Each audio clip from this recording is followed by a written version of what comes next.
Ya lau. Lahiya lau. Ya lau. Alhamdulillah. Rika sun. Ga tana macen. To. Ita ce. Allah gafarta mana.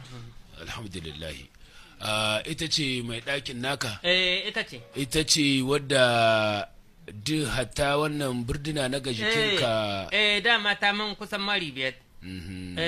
To madalla. To kuma yanzu shigowa ta gida kenan. Sai ta ce mini ga ruwan wanka na aza ka za a yi.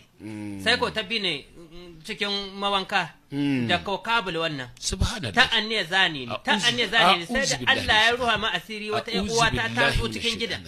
Dada ta kama ta mutur dada na samu na tsira da kyat. Subhanallah. To ƙarshen magana. Na'am. Da ni tambaye ta shan wai mina na ta ka faɗa. Ga ta da bakinta sai ta faɗa mu. Abinda ta ce. Ke uwa menene kike bukata abinda duk har ya kake da ɗaukar wannan hukunci da hannunki? Allah gafarta malam. Na'am. Bulala da ya tashi na buguna da kabul sai na amshe da na karhin shi ni kuma na bashi kashi da. Ikon Allah. Na race da Allah ƙarya. Ikon Allah. Ba da komai ga hannuna za ni mawanka.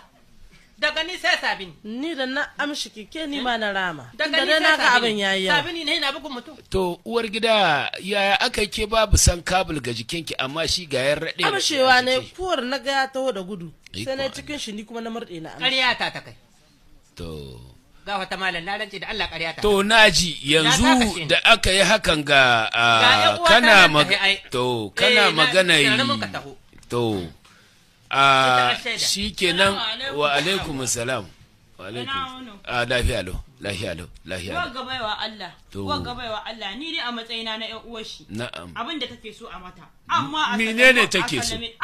Ta gaya maka abin da take so da bakinta. Abin da ta gaya mana ta gaya maka.